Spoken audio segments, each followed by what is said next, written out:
So many people are in a sad state financially as they struggle with financial literacy. A shocking amount of people are behind on their bills, not putting anything away for retirement, and barely making ends meet. Situations you want to do your best to avoid. Taking a look at these statistics will show how common it is to be in a poor financial state, constantly struggling when it comes to money. By being aware of these situations, you can make adjustments to make sure you're doing well and avoid becoming one of these statistics. After watching this video, you might find that you're doing much better than you thought. My name is Chris, and I help teach people about money, personal finance, and investing. If you want to become financially free and not have to worry about money, make sure to subscribe to the channel and like the video if you find it helpful. Just 24% of millennials demonstrate basic financial literacy.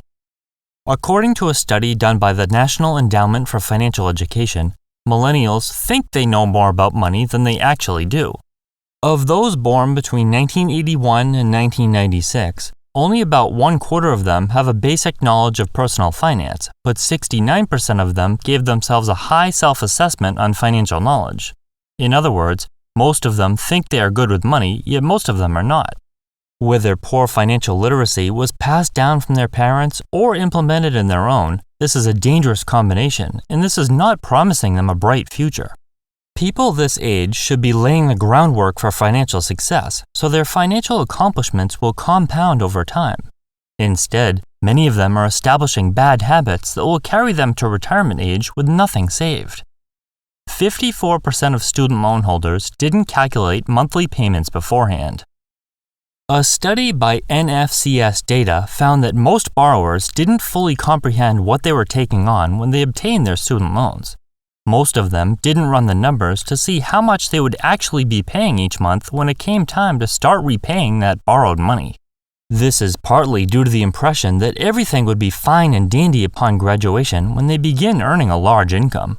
The loans are going to be easy to repay once I get a job with my degree is a common mindset of college students.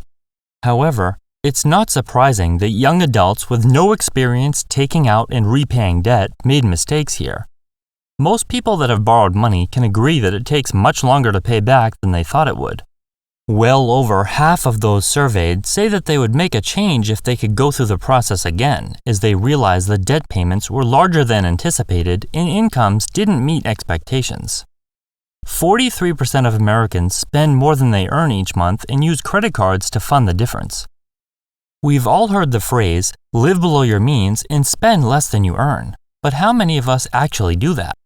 The Federal Reserve found that almost half of people are living above their means, spending more than they earn and relying on credit cards to finance the shortfall.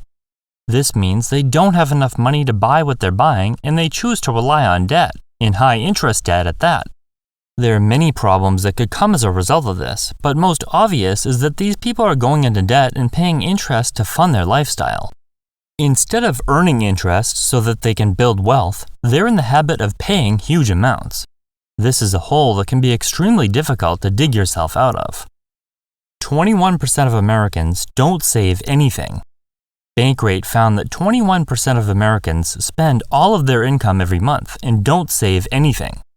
These people aren't setting anything aside for retirement, emergencies, or financial goals. How are they supposed to fix their car when it no longer runs? If they have an unexpected expense, even a very small one, how are they going to pay for it?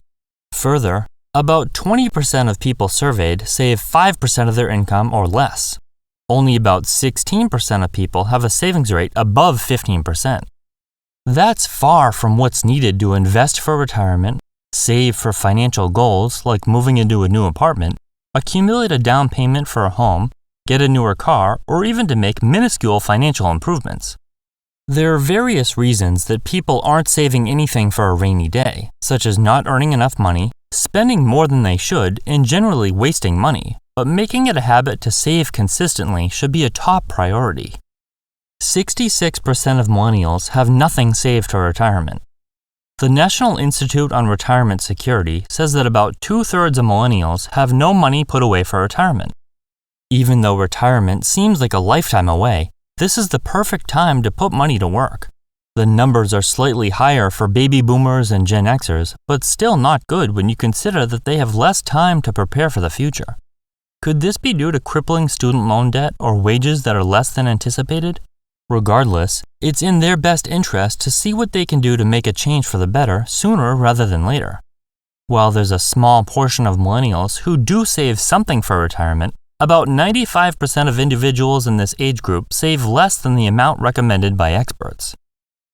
60% of U.S. adults live paycheck to paycheck. Living paycheck to paycheck means you're spending all of your income and expenses. Once the essentials are paid, there's nothing left over. If you've ever been waiting for your next paycheck to hit your bank account so you can stay up to date on your bills, you know that it's a terrible feeling. Being in this situation means you're only a few days or one unexpected expense away from a financial disaster, and you might not be able to pay your bills. More than half of American adults are relying on their very next paycheck in order to make ends meet. This issue isn't isolated to lower-income people either. 40% of high-income consumers live paycheck to paycheck too. It creates a very stressful situation when you're cutting it that close. These individuals should take a hard look at what they can do to break this cycle. Households that carry credit card debt pay $1,380 in interest. NerdWallet found that last year, U.S. households that carry credit card debt will pay almost $1,400 in interest. Of $1,400, none of that goes towards debt repayment or reducing credit card balances. This is interest alone. $1,400 doesn't seem too crazy, but consider that the money is paid to the bank, never to be seen again. Over the course of 1 year, it averages out to $116 per month in just interest on credit card accounts. Credit card debt is often the result of overspending and buying unnecessary junk, but it's not always the case. This doesn't consider interest paid on other debts like payday loans, car loans, mortgages, and others. Just think what those people could do if they weren't paying that money towards interest and were instead using it to pay down debt, save up to pay cash for future purchases, and invest so that they can earn interest. More than 1 in 4 Americans never talked about money management with their parents. For many, money is seen as something that should never be discussed. It would be rude to ask your parents about their finances, how much money they make, how much their house costs, how much they have saved for retirement, and how they manage money. This is likely how money was viewed with their parents as well. Grandparents and parents are not passing financial skills down to their kids.